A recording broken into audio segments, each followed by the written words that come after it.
And I should point out this is exactly the kind of ecosystem that was the foundation of Silicon Valley in the United States in past decades.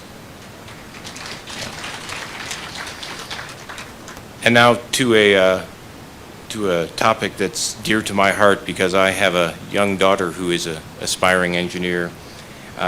Women account for just 28% of the global workforce in science, technology, engineering, and mathematics, so-called STEM fields. But here at STL, women make up an astonishing 70% of the engineers who are on staff. Yeah, exactly. It deserves recognition. So please join me actually in a round of applause, not just for those women, but for the women and men who are helping to build Kenya's future right here and right now. All right, with that, and so on behalf of the United States of America, congratulations on this remarkable achievement. We're proud of your contributions to Kenya's vibrant technology sector, and we are looking forward to how we can continue to support ongoing development. Thank you very much. A round of applause for His Excellency Mark Dillard. Indeed, it's an honor to have you here with us today, and we thank you for the instrumental role that the U.S. Embassy has played, the U.S. has played in STL. And now, I would like to invite next our host for today, and that is the Semiconductor Technologies Limited Managing Director, Tony Gethenji. Tony Gethenji. Welcome.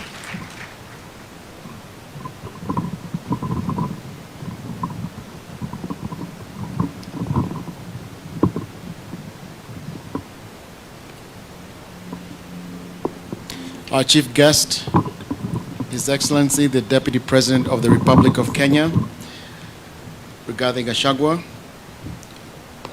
His Excellency, the Governor of Nyeri County, Mwalimu Mutahi Kahiga, Charge d'Affaires of the United States Embassy here in Kenya, Mark Dillard, the Cabinet Secretaries, honored guests, the PSs, of course, our STL family, Dedan Kimathi students, the educators, my family, good afternoon.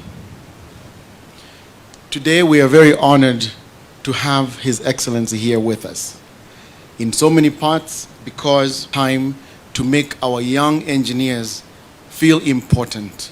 And so I would like to say, Your Excellency, with honor, that they are also our chief guests.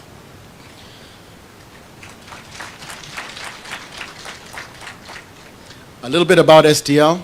STL was built on a dream. When I left Kenya, well, maybe I should go back and say after I finished high school at the Alliance High School and went to the United States for further education, as I grew my career, it was very urgent for me to keep a connection with this country and with my homeland of Nyeri. I'm from Kingongo. Every time I flew over to the Far East to establish semiconductor manufacturing, it always bothered me a great deal that I would fly over our continent and feel like I was not able to make an impact. So in 2016, when we conceived the idea, it was through a study group in Singapore where we were studying the structural strains of the semiconductor market, largely because the United States is very dependent on manufacturing of semiconductors in Southeast Asia and the Far East. When the COVID pandemic happened, it laid bare the strains and the structural weaknesses of the supply chain, which happens to be $530 billion a year. And so with that, and because of the COVID-19 pandemic, it was clear that there had to be a de-risking strategy for the semiconductor supply chain. The traditional semiconductor suppliers are in Southeast Asia, in Singapore, Malaysia, Philippines, Thailand, Vietnam, in the Far East, in China heavily, and Taiwan. Taiwan accounts for 34% of all semiconductors globally. Korea, Japan, Australia. Why not Kenya? A question that has been answered aptly today.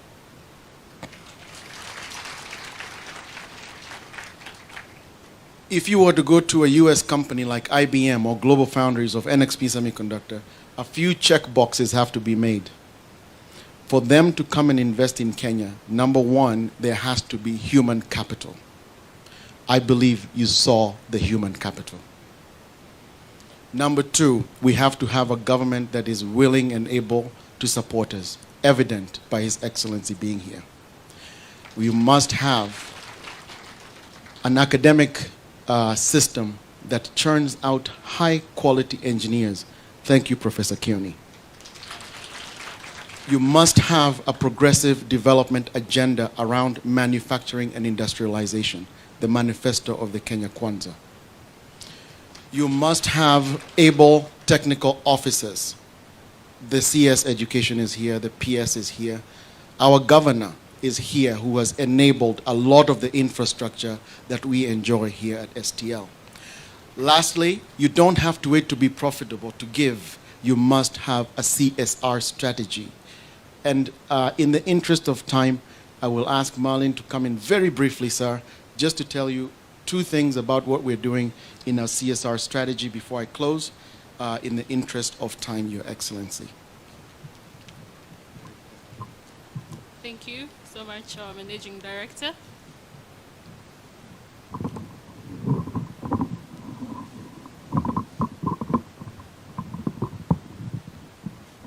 Thank you.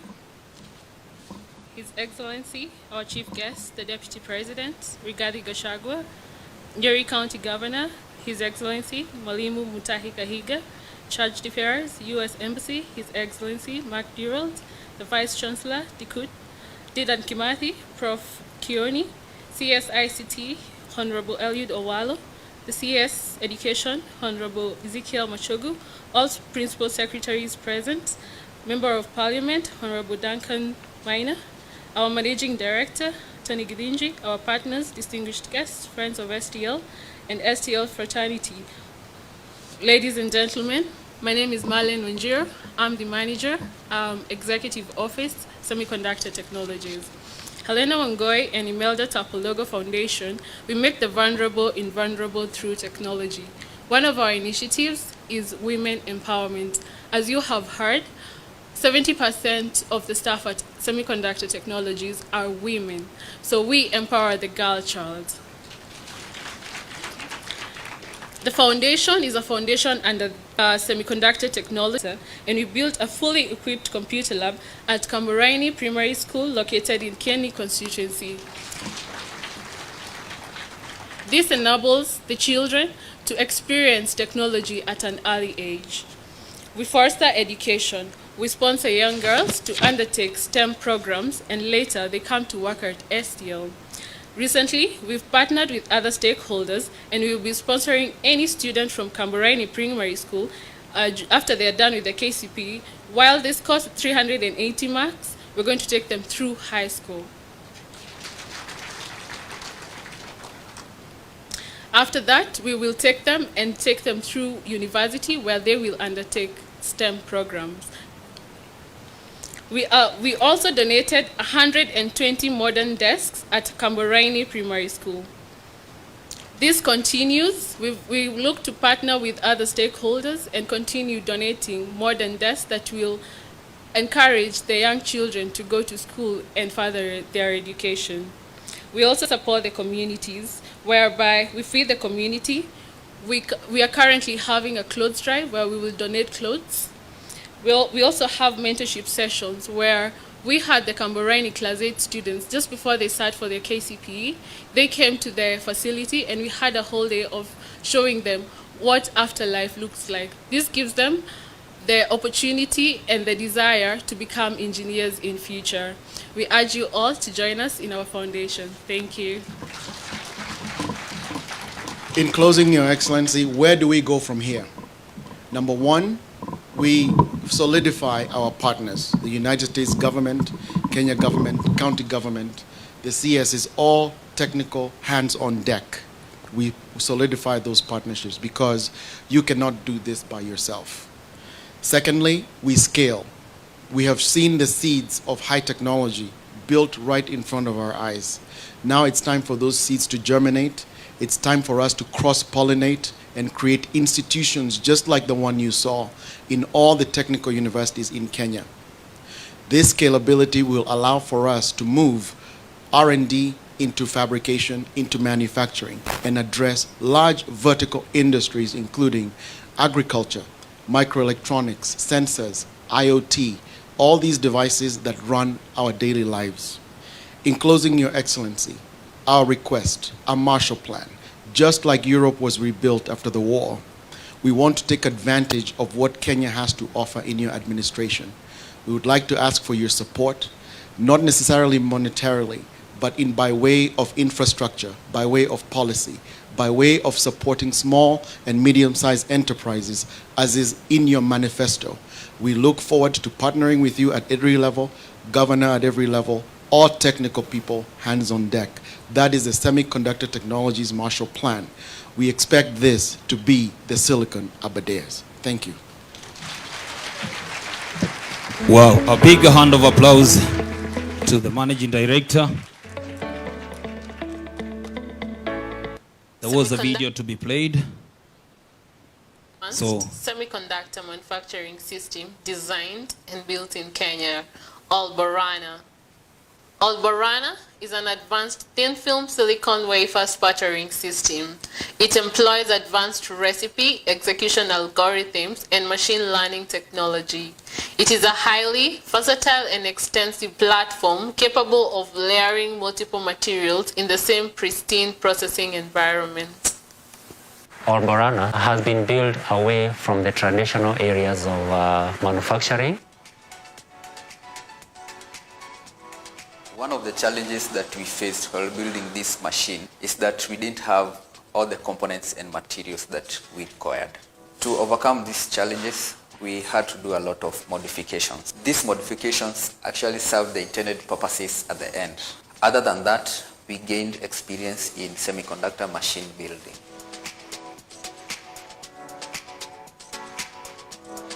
I think the best part about working on this project and what I can attribute its success to is the teamwork. It was amazing, an eye-opening project and a good practice of our skills. Working on a machine that can, on a hybrid machine that can both etch and deposit, it has been like something, something out of this world, man. At the beginning, it was very exciting because you're part of this big project. You've been chosen to be part of a team that will build this big project. And then it's a first thing in Kenya, so you're like really excited. And then like as things start getting hectic, obviously you start getting anxious and then you start getting scared. But now you realize that you have to step up and then you can't make any mistakes. So it really helps you think like fast on your feet. Like you have to be quick on your feet. You can't mess up. And then speed is everything. Efficiency, you have to be very efficient. So when they test the machine, to make sure it works. Now we're nearing the end. I guess I'm still anxious, but I don't know, I'm kind of excited because, oh my God, we're part of this big thing. I don't know, I'm really excited. Yeah, that's basically it. Diligence, competency, and timeliness, and general excellence are the words that I will use to describe the team that has worked on Alborana. From design, implementation, and even commissioning, it has been done by our engineers. We are proud of that. a hand of applause. So, Your Excellency, that it is. The next segment, Your Excellency, we are going to invite our area member of parliament, and kindly I will request that we look at our time. So I will be giving you just 2 minutes, and then you introduce the other members that you have come with. Kindly, because of time, we have to go by that. Thank you. Thank you, Your Excellency. My name is Duncan Maina Madenge, the Member of Parliament for Nyeri Town. Nawakaribisha nyinyi wote. And CSS, Education and ICT, PS Education, the Deputy Chancellor, US Embassy, USAID, and of course, our pride, the Chancellor, the Vice Chancellor, and Dedan Kimathi University. And our son, Nyeri, born in Kingongo. Thank you for putting Nyeri on the technology map. we are proud of you, and I'm happy to meet you for the first time. I want to congratulate the team of young engineers. A lot of times, of course, Governor and Deputy Governor and the county staff, I want to congratulate the young engineers. A lot of time, when leaders stand and speak, they say, you're the leaders of the future.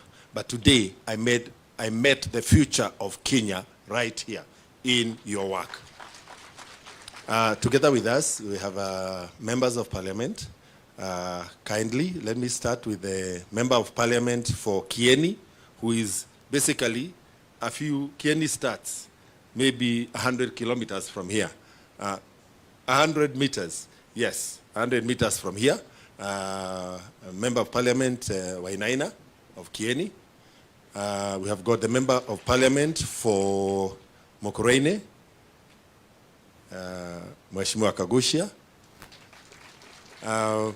We had a member of parliament who accompanied our deputy president. Did you have one in the team? No. Okay. Then we have got our senator, Engineer Home Matinga. We've got Mama County. So thank you again for the teamwork. We'll continue to work together. Your Excellency, allow me today to say two things. When I've looked at what I have seen here in terms of this institution linking the graduates to the market and what the market requires, we have a great future. And Nyeri Town is unique in certain ways. In Nyeri Town, we have got one of the largest campuses of KMTC. We've got the School of Agriculture at Wambogo Farm. We've got the Nyeri Technical University. We've got the Outspan Medical College. And we've got Dedan Kimathi University.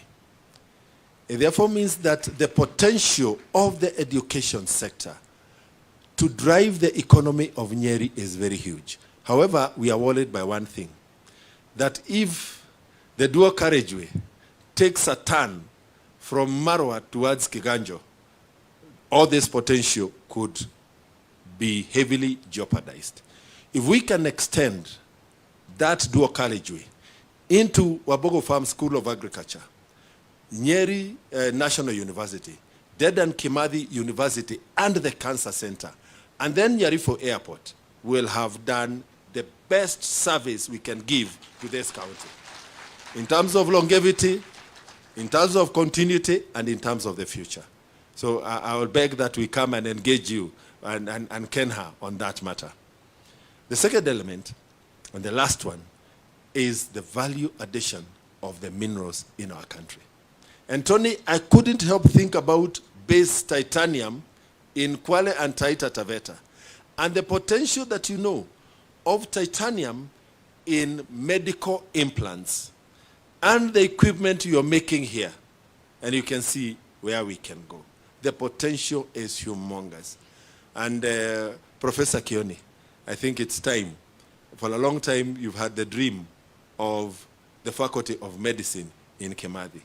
With the linkages that we are seeing and the hospital here, then we are easily able to take off. So I want to thank you, and I'm sure that Your Excellency, because Nyeri is your heart. It's not your heart that is in Nyeri. Nyeri is your heart. I am sure that we can be able to harness this great potential that we have to move into the future. The last one. In terms of the infrastructure development that needs to come up, I think we need to link up Nyeri with the funds that come through the Ministry of Industrialization. Thank you very much. Once again, karibuni sana. Thank you very much, Mheshimiwa. I'll now invite the CS Education, Honorable Ezekiel Machogu, to make his remarks.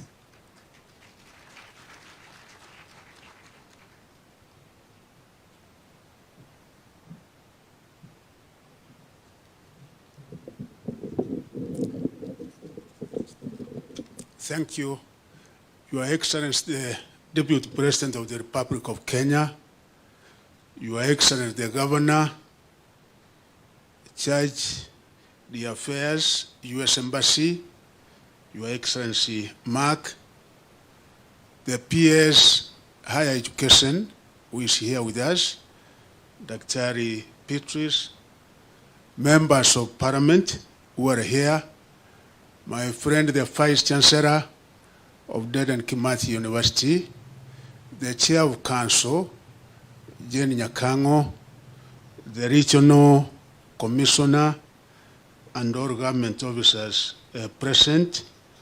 Your Excellency, it is indeed a good opportunity once more for us to be in Dedan Kimathi University, and we want to thank you in a very special way for finding time to be here today for the launch of the Machine Building Division of Semiconductor Technologies Limited, which has seen the designing and the building of Oriboran, the first of its kind designed and built in Kenya. This great Kenyan known as Tony Gitinji. I think all of us, we thank you, Tony, for the great work, the great initiative. The first time I was here, Your Excellency, indeed, I inquired, and when I was informed it is being done by Kenyan, I said, yes, Kenyans, we have potential, and we can be able to move this country a step forward. Your Excellency, this marks a significant milestone in the development of Dedan Kimathi Science and Technology Park and in fast-tracking the industrialization process of this country, because indeed what we require, we know manufacturing as of now, its contribution to GDP is about 7-8%, and if we are able to take that one to 15-16%, then for sure we will be able to know that our country is making progress, and we will be able to achieve our developmental goals as set in Vision 2030. Dedan Kimathi Science and Technology Park is the first national project being implemented by the Ministry of Education as a key enabler of the development tenets as espoused in the Kenya Kwanza agenda and in the Vision 2030. This is very encouraging that this state-of-the-art plant is located in the Science and Technology Park facility that the Ministry of Education is supporting at this institution. We congratulate the university for the effort it has made to support the park through initiatives such as the Startup Center for Innovation and Entrepreneurship, Management, Film and Mission, and the Gaming Hub, among others, and hosting technology enterprises such as Semiconductor Technologies Limited, from which we are launching the Oriboran system today. And I want also, Your Excellency, to thank this man here and the council for what they have done. He has done us proud, Professor Kioni, wherever after here you will be, I'm sure you will have another opportunity of again transforming our country in the same way that you have done in this particular institution of Kimathi. When I was here last month, sir, I noted that DECUT had already partnered with the Concert Technopolis Development Authority in harnessing the innovation ecosystem in the country. Furthermore, the university is employing some of the ICT technologies being deployed by Technopolis, such as the virtual desktop infrastructure solutions, and also partnering in the deployment of data center management solutions. I also noted that this institution is also partnering with the coffee farmers in improvement of coffee production and value addition. Indeed, it is impacting the society, the community, in a very, very great way. Distinguished guests, ladies and gentlemen, I'm also pleased to know that the ORPORAN is a public-private partnership between the university and Semiconductor Technologies Limited. The collaboration will attract more anchor clients to the Dedan Kimathi Science and Technology Park, thus enhancing the industry-academia collaborations and close the gaps between the academia and the industry needs. More than ever, we need such resource-oriented partnerships that help create solutions to critical challenges facing humanity today, such as food insecurity, climate change, energy crisis, and the pattern of disease. You will agree with me that partnerships are critical to the realization of our development targets as posted by the 17th goal of the UN's Agenda 2030 on sustainable development, and we must build more and more. The country is already reaping fruits of this initiative. A Semiconductor Technologies Limited factory, as confirmed, and as I confirmed the last time, has already created employment and employed 8 of our youths and trained of over 150 young people, and is continuing to train more. I was also impressed, sir, that this university has done tremendous work in support of the Science and Technology Park. The university has established several research centers to support the Science and Technology Park and provides innovative solutions to various technological and social challenges. Allow me at this juncture to congratulate the university for maintaining its focus on STEM, science, technology, engineering, and mathematics programs, because when I was here, I confirmed that 71 of the courses undertaken here are STEM-based. So with 36% of them being in the engineering sector, I think as a country, that is the trend, that is the way we must go. As I conclude, I congratulate the university and the Semiconductor Technologies for the establishment of this initiative that I have no doubt will be a game changer in Kenya's pursuit for digital economy. And my friend, the CS of ICT is here. We will be able to partner, we will be able to collaborate so that in this administration, sir, we are able to take this country to another level. And now it is I want to take this opportunity to invite my colleague, the CS ICT, Eliud Owaro, to come and address us. Eliud, welcome.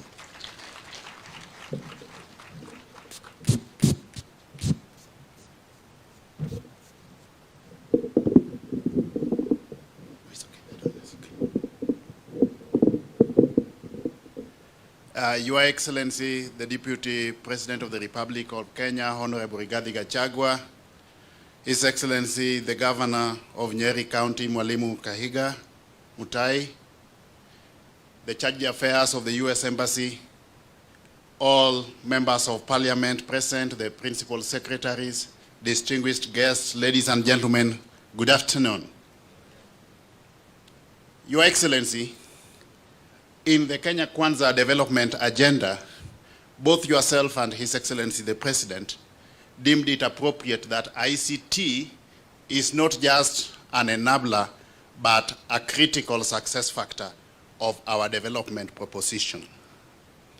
Within that Kenya Kwanza Development Plan, Your Excellency, you went ahead and decided that the information technological highway is going to be a standalone thematic area in our development plan. To implement that thematic area of the Kenya Kwanza Development Plan, Your Excellency, we have gone ahead to determine 4 thematic areas that are also not only aligned to the Kenya Digital Master Plan, but also the Kenya Digital Economy Acceleration Program. The first component of that plan, Your Excellency, is digital infrastructure, where under the guidance of both yourself and His Excellency the President, you have tasked us to deliver a minimum of 100,000 kilometers of fiber optic cable. To augment that, Your Excellency, we are going ahead to ensure that we are upscaling the number of services that are onboarded on our digital platforms from the current 350,000 government services to an envisaged 5,000 government services, so that all government services and processes are both digitized and digitalized, so that the Kenyan public can interact with government from the comfort of wherever they are. In our second thematic area, which is the digital skills, we are simultaneously and correspondingly ensuring that we are partnering with the private sector to enhance the level of technological skills in the marketplace, so that there is optimal uptake of the technological infrastructure that we intend to roll out. While leveraging on both that level of digital skills and the digital infrastructure, we are putting in place deliberate efforts to ensure that we move away from the traditional ways of doing business to embracing e-commerce, so as to enhance the level of efficiency and effectiveness with a view to ensuring that there is enhanced level of both trade and commerce for purposes of economic development, Your Excellency. And finally, our other thematic area is digital entrepreneurship. In this key result area, Your Excellency, we envisage that we should be able to leverage on the skills, competencies, and capabilities within the Kenyan public, so that we don't become perpetual importers of ICT technology, but we become deliberate manufacturers of both ICT software and hardware, so that we position this country effectively as the ICT hub of Africa, and also position it effectively by way of comparative advantage in the global marketplace. What we have witnessed here today, Your Excellency, is a classic example of the potential that we have among our local Kenyan population.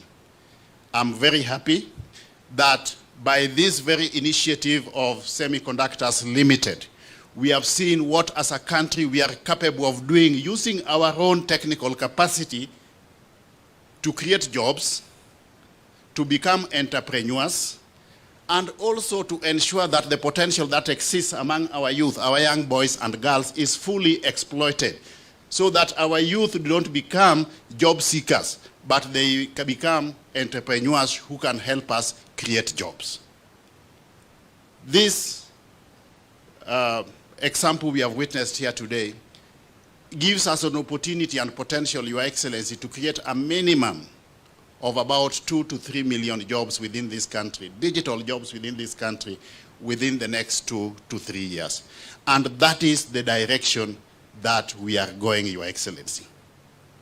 If I may borrow a leaf from Tony Githinji here, when I finished my O-level at Maseno School, I did not know that one day I will be tasked with this enormous task of steering this integral component of our development agenda to ensure that this country becomes both an empowered and digitized Kenyan society. We have seen that it is capable, Your Excellency, and under the continuous guidance of both yourself and His Excellency the President, I can assure you and all stakeholders that as a ministry we will put in place an enabling policy, legal and regulatory framework that is responsive to the needs of the market, so that we can facilitate sustainable economic development of this country while leveraging on technology. We are capable of making sure that Kenya is the ICT hub of Africa, and leveraging on the technology, skills, potential that we have within the Kenyan public to position this country effectively by way of comparative advantage and sustainable economic development. With those many remarks, if you allow me, Your Excellency, may I now have the distinguished honor and privilege to welcome you to address the gathering. Let us all let me invite the governor of Nyeri to come and make his remarks before inviting you to address the gathering. Thank you very much.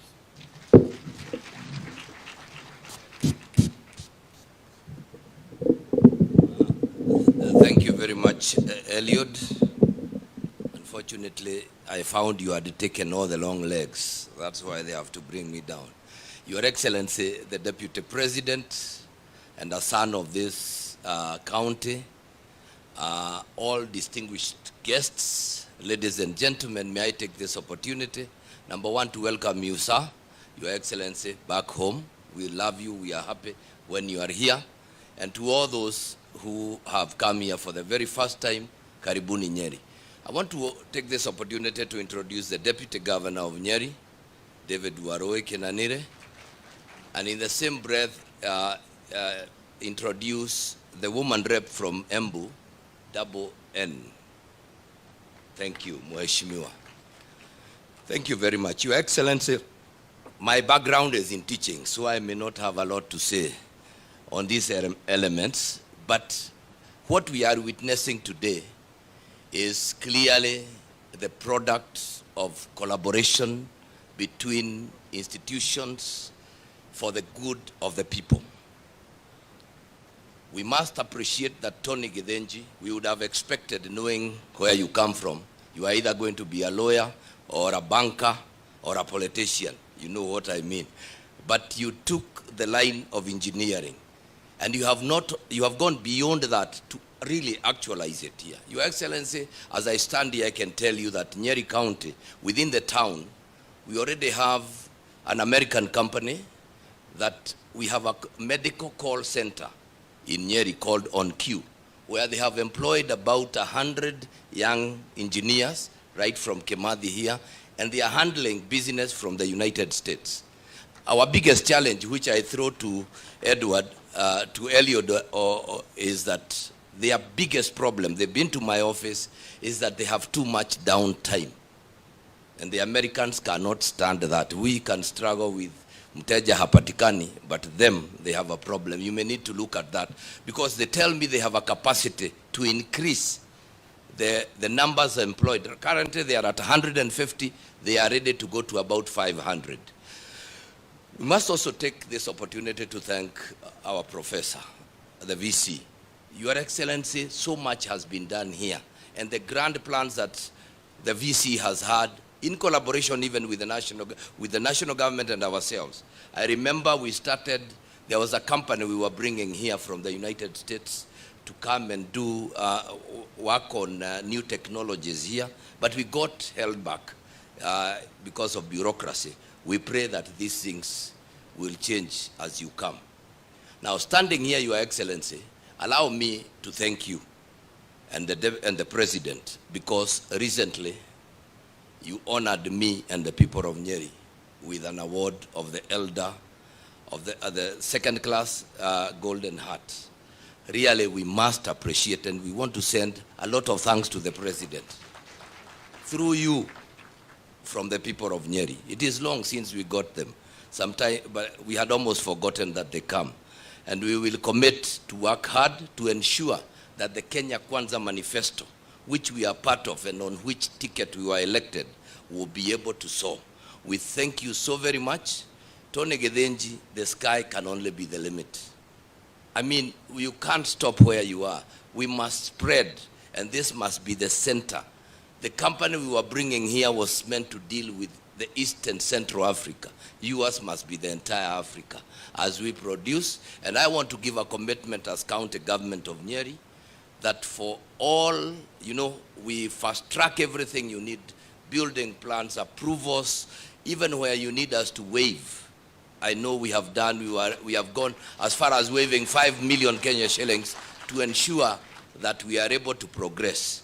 Having said that, ladies and gentlemen, I want to appreciate that the Deputy President is here with us. We are glad you are here. And let me mention a word about these young entrepreneurs, these engineers. You people are amazing. Me and the Deputy President were wondering, how did they put all this knowledge in those small heads at that age? You are exemplary. Please, let's increase our numbers. And of course, credit goes to the VC for what we can see are your products. Sometimes the Bible says you shall know them by their fruit. We can see your fruit, and we are really proud and appreciative of you. Your Excellency, let me finish by saying this. Currently, we are working very closely with the local administration from your office. They are doing as well. We are working together, and we can see a lot of progress because we have worked collaboratively very well, especially on the farming program and many others. We are now in tandem, and things are going well. I think it is important that we mention that to you when you are here. Ladies and gentlemen, I now have the singular pleasure of inviting the Deputy President of the Republic of Kenya, His Excellency Rigathi Gachagua, and I want to humbly request all of you to be up, standing, and give him a wonderful clap. Karibu.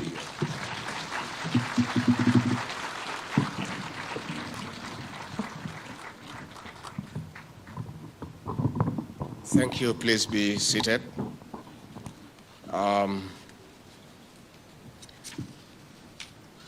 The Cabinet Secretary for ICT, my friend Eliud Owalo. The CS for Education, my friend Ezekiel Machogu. The Principal Secretary for Higher Learning and Research. Your Excellency, the Governor of my home county, Mwalimu Mutahi Kahiga. Charge Affairs of the United States, Mark Dillard, the Vice Chancellor of this great institution, Professor Kioni, the Semiconductor Technologies Limited Chief Executive Officer and Managing Director, Anthony Githinji, the Member of Parliament for Nyeri Town Constituency, the Honorable Duncan Maina Madenge, other members of Parliament present, STL fraternity, distinguished guests, ladies and gentlemen. I'm excited to preside over the launch of the Alboran, a product of the Semiconductor Technologies Limited, here at the prestigious Dedan Kimathi University of Technology. This is one of the most advanced semiconductor manufacturing systems designed in Africa. It is a demonstration that we have the potential of leading the continent in all aspects of technology, in driving sustainable development towards the Kenya we want and the Africa we want, where nobody is left behind.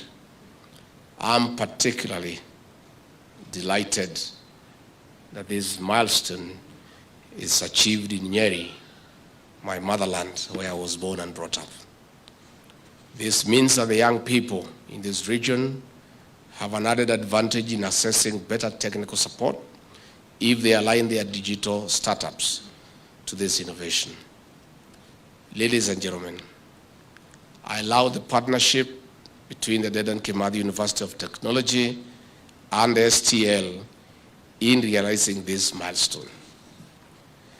It is a testament that if we need to achieve our Vision 2030 and sustainable development as guided by Agenda 2030 of the United Nations, partnership is a must. I'm particularly excited that STL settled on Dedan Kimathi University of Technology, focused on solution-driven innovations. Theory education alone cannot help us emerge as a lead in digital economy in Africa. We must blend academic work with hands-on professional experience. This can only happen when we allow innovation enterprise, such as STL, to collaborate with our learning institutions. Ladies and gentlemen, it is therefore the reason that I give priority to this launch from the hundreds of invitations that I receive daily. Because anywhere that people, in a program that creates jobs, is a priority for President William Ruto and I. In our pillars of catapulting the country to the next level of development, the Kenya Kwanza administration has identified science and technology as the conveyor belt to delivering our promise. Demand-led innovation in manufacturing is at the heart of the Ruto administration. That is why today it is important as we launch a system that responds to the demands of the market. And indeed, the semiconductor sector is one of the most crucial components of the digital industry.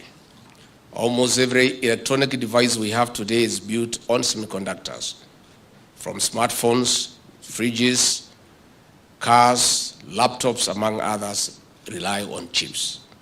This is because we have seen the potential of this sector in dealing with one of our most urgent challenges of youth unemployment. As a government, we want to harness creativity to generate more and decent jobs for the 5.7 million job-seeking youth so that they can contribute to the delivery of the Kenyan Kwanza plan and build their motherland. On this note, I appreciate the support of STL to the youth in offering 70% of your employment to the people between the ages of 20 to 35 years. His Excellency President William Ruto and I will offer the requisite support to our learning institutions, development partners and friends in creating jobs and other opportunities for the people of Kenya. I also seize this opportunity to thank the United States government for the support and partnership. Ladies and gentlemen, and our plan, we promise to create 100,000 kilometers digital superhighway. To establish and reap the benefits of the fifth industrial revolution, we need the best technology. STL and the Dedan Kimathi University of Technology have shown us that we have all that it takes. Best technology is no longer a trickle down from the developed world. With the manufacturing of semiconductors and other forms of innovation in Kenya, we have disrupted the status quo with bottom-up flow of technology. We are proving to the world that we are not only consumers, but also producers of top-notch technology. At this point, I acknowledge the academic excellence support from STL to the university, especially in science, technology, and mathematics. I commend the STL for training over 150 engineers in chemical, mechanical, electrical, and mechatronics disciplines. Ladies and gentlemen, the skills and ingenuity showcased in this launch of the Olboran semiconductor is a kicker towards making Kenya an exporter of technology in the region and globally. In return, this will build the reputation of our nation as a leader in solution-driven innovation, attracting more foreign investment, especially by tech giants, into the digital economy. With such efforts, I can already see the Silicon Savannah across the bridge. For this reason, I encourage STL to upscale manufacturing of the semiconductor system, silicon wafer processing, nanotechnology, materials, among others. As we also grow in technology, digital threats linger. This calls for strong cybersecurity infrastructure. Ladies and gentlemen, as we struggle with climate change, drought, food and water shortages, and other forms of challenges, I encourage the STL and Dedan Kimathi University of Technology to work closely with key players, especially in the agricultural value chain, for improved production. As I conclude, I implore STL to accelerate knowledge transfer to other leading institutions in specialized areas of bigger and better reach. I am aware that your strategic plan envisages expansion to 5 centers in Kenya by 2024 and 3 others regionally by the year 2026. Count us in that plan. With those very many remarks, ladies and gentlemen, I wish you the very best in this venture. Merry Christmas, happy holidays, and a prosperous year 2023. Asanteni sana. Just in conclusion, is to say how excited we are As we went round the labs, we were so moved when we see our young people, young engineers below the ages of 30 driving this initiative. I want to say our young engineers, congratulations, and I have no doubt that the future of this country is in good hands. We want succession management by handing over this country, its systems, the infrastructure, the creativity, the innovation to our young population. That is our resource as a country, our young people. And what I have seen here today, I'm a very happy man, a very proud Kenyan, a proud parent, to see vibrant young people doing great things and taking the center stage in the technological transformation of our great country. I really want to encourage you. My only observation is that the boy child doesn't look to be in the center of the whole of this transformation. No, my wife, Pastor Dorcas, is passionate about the boy child. So still, I'll report you to her so that she can come around here and try to create some affirmative action in favor of the boy child. You know, the boy child amewachwa nyuma kidogo. So vijana tuamuke. I want to say this great institution, Professor Kioni, we want to salute you for your leadership. You've done a very wonderful job. You know, I listen to these people from the big schools. You know, they always look for an opportunity in their speech to let us know where they went to school. Especially the ones from Alliance, they are very notorious. The Honorable Kimathi Ichung'wa, our leader of majority, does not let us have tea. He keeps on reminding us that he was at the Alliance. So I saw your CEO in a very clever manner circumvent his speech to let us know that he was at the Alliance. And our CS ICT was not left behind. He looked for a way to also let us know that he was in the Great Baseno. So that governor leaves me and you in a very difficult situation because of where we went to school. But let me tell you, I also went to a great school. And why is it great? It's great because Professor Kioni, one of the most refined university administrators in this country, a man who has transformed Kimathi University to a great institution in technology and science, went to the same school with me. So you have no doubt I'm also properly learned. You know, Governor, when I was appointed running mate, these social media characters and this media, they were trying to demean me that I am very backward, I am from the village, I don't know anything. Until I appeared on that debate with Mother Karua. And within 90 minutes, they knew that I and Professor Kioni went to the great school called Kenyaga High School. So, musicheze na sisi, hata sisi tuko sawa. This guy called Professor Kioni, I want to say today, his leadership of this university to the success story that it is today has not just begun when he's a professor. When we were in Form 1, Kioni, a little boy then, like I, beat us in sciences from day 1 up to Form 4. And you see, if you see Rigathi Gachagua accepting somebody is good, that somebody must be very good. Because I'm also not very poor. And he was doing pure science. He was in Form 4Z.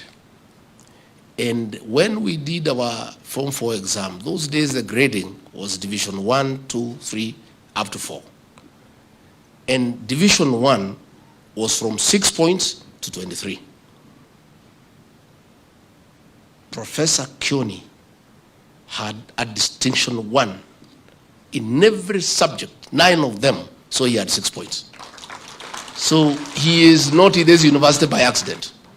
And the success story that we see today, it's not something he has just started. He was a focused scientist from the days he was a young boy. And I want to say, when his tour of duty comes to an end here, the government of the Republic of Kenya will deploy him appropriately to develop another great institution. And I also want to say this, Kimathi University is very dear to me. I come from here. It is named after Field Marshal Dedan Kimathi, the hero of our liberation struggle. The Field Marshal who led the battle in the Abadeas and Mount Kenya to drive the British colonialists and the Home Guards and the Comereras and the Tukunias out of our land. My parents were in the forests under Dedan Kimathi. We are very emotional about this institution, that it is named after Field Marshal Dedan Kimathi. So we want to say, even when Professor Kioni's tour of duty is over and we need to change guard, we'll make sure that the team that will come here will build on what Professor Kioni has built over the years. And this is a great institution for this county. And for me personally, I'm very emotional about it because of our freedom struggle. And you know, the struggle to drive the British colonialists away from this country for taking our land and our freedom started here in Nyeri, between the two mountains, the Aberdare and the Mount Kenya.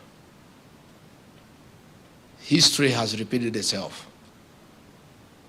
The struggle to liberate the people of Kenya from slavery by a few families started here in Nyeri a few years ago. And this great county of Nyeri is a great land. It is the land of Field Marshal Dedan Kimathi, the land of Stanley Madenge, the land of Field Marshal Muthoni, the land of Professor Wangari Maathai, the land of the best president and economist in this country, the late Mwai Kibaki. As a county, we pride ourselves with producing great minds. And I request the governor of Nyeri and the elected leaders to work hard and keep our name high in this country. Work hard. And I say, this Thursday, we'll be burying another great man from this county, the late Honorable Eliud Matuamai. The man, as executive director of ICDC, oversaw the transformation of entrepreneurship from the white colonialists to indigenous Kenyans. The man who was member of parliament for Madeira for 15 years. And most importantly, he'll be remembered for turning around a dead KCC into a vibrant new KCC. That is a man from this county. And I keep on telling people, and I dare say, when you want good workers in this country, come here. When the late Mzee Jomo Kenyatta in his last years, and he was struggling with the age and health, but nobody knew he was struggling. He had strong people from this county behind him. The late Mwai Kibaki was Minister for Economic Planning and Finance. Duncan Degwa was the governor of the Central Bank. Eliud Matuamai was Executive Director of ICDC. Gine Karundi was the MD of East African Rivers and Harbors. Ignatius Derry was the Director of CID. Stephen Mwangi Mureithi was the Deputy Director of the Special Branch. Isaiah Mwai Madenge was the PC Rift Valley. Eliud Mahehu was the PC Coast. And many others, strong bureaucrats and technocrats from Nyeri around Mzee Jomo Kenyatta. And he succeeded. I want to ask the people from this great county of Nyeri, those of you, I included, who have been given a privilege by President William Ruto, please, let us not let him down. Let us hold the name of this great county high by working hard, being focused, and making sure we are efficient. We have been given from this county a deputy president. We have been given 2 principal secretaries, and more is coming. Those of you who will be identified by President William Ruto to assist him in the management of the affairs of this country from this county where I'm born and brought up. Please let us not let down the president. Let us not let down the people of Nyeri. Just the way the people of Nyeri succeeded in the 70s in assisting Mzee Jomo Kenyatta, those of us who will be given an opportunity by President William Ruto to help him in the management of the affairs of this country, let us stay true to the spirit of Nyeri, of brave, courageous, efficient men and women to drive our national agenda. So Professor Kion, we are proud of you, very proud of you. And I want to thank the University Council. They have done a tremendous job to hold this institution high. And I want to urge every person, not just in this county, but across the whole country, those of us who have been given a privilege to serve, to give it our all, to give it our all for the sake of our country. Because an opportunity arises once in a lifetime. And when you are given that opportunity, you do what you have to do. Our young engineers, we are proud of you. We are proud of you. I'm very happy, and I have told the Vice Chancellor, I'll create time when I'm just around without all this madoido, because I'm a local guy here. Nikatie pale nyumbani mguu, nipitie hapa chaka tu nikuje. So that we look around what is happening, and I get more interested because I'm fascinated by the capacity that has been developed in this great institute. Kwa hayo mengi sana, ningetakia nyinyi Christmas njema. We ask our officers in the national government, the RIC is here, the county commissioner and our police commanders, please make all the arrangements and make sure these guys have a very peaceful Christmas. Wale watu wachache wa kuharibu mrokote hawa yote muwafungie mpaka tutoke Christmas, so that they can allow these people to enjoy in peace. You know, we only have 1% that is troublesome, just one, and that 1% can create hell for everybody. So I want to urge our officers of security, there's no Christmas for you, unfortunately, but that is your job, you look for it. As we enjoy, and the rest of Kenyans enjoy, na nyinyi mtuange kazi to make sure that we enjoy. That is your job description, especially during this Christmas festive season. Nataka kuuliza watu ya Nyeri tufurahie, lakini tupunguze pombe kidogo wakati hii ya Christmas. Tusikunywe sana, kidogo tu. Hata kama lazima ukunywe 2-3 uende nyumbani. Hii maneno ya kutoka jioni mpaka kesho yake, hiyo is not healthy. So let's have a nice time. Let's be peaceful. Let everybody allow others to enjoy Christmas. Even the petty thieves, wale pickpockets na nini, hata hao waende wapumzike. You know, everything must have a break. Si hata hao wapumzike. They can take a holiday also from what they do. Unajua ubaya hata hii pickpockets na wengine wanakaza mimi na president wanasema ati tuliwaambia kazi ni kazi. But we did not mean that hiyo kazi hiyo. We meant this one. This one of developing technology, this one of borrowing money from the Hustler Fund and making sure that you reinvest it. And by the way, we are doing well. As of this morning, Kenyans have borrowed 9.4 billion and they have paid back 2.6 billion. So, and it is not much, but when you borrow repeatedly, it's a lot of money. Borrow the 1,000, invest, pay back, borrow another one, invest, pay back. That is why we told those Azimio characters, they were telling people to borrow and not to pay. That is retrogressive thinking. You know, a whole senator elected by the people, and himself he is borrowing at 3% for his mortgage, and he is paying from his salary. How can you tell people who vote for you not to borrow? Because they would like these people to remain poor so that they remain their slaves to be misused when elections come. I want to ask our people to ignore the retrogressive call by the Azimio characters not to pay money they have borrowed from the Hustler Fund. Please borrow and borrow again and again. And the way that system is working, the more you borrow and pay, you build your credit rating. So you start with 500, you pay, they go to 800, you pay, up to 50,000. And if you don't pay, that is it. You'll never borrow again. And I don't think that 2,000 you are being told by Azimio fellows not to pay will change your life.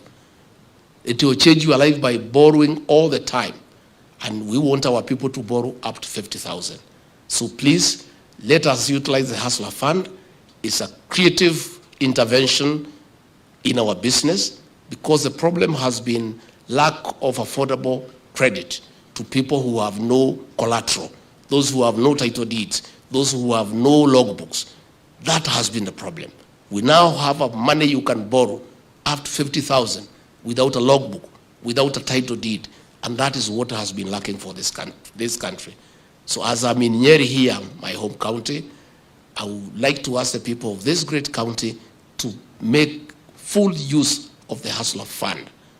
Borrow money and do business. And keep on borrowing and paying. Keep on borrowing and paying.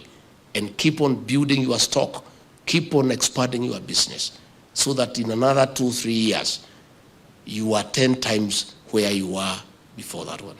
Finally, I bring you greetings from the President of the Republic of Kenya, the one and only Dr. William Samoei Ruto. Asanteni sana. May God bless you and bless you abundantly. Asanteni sana. Kindly let's be up.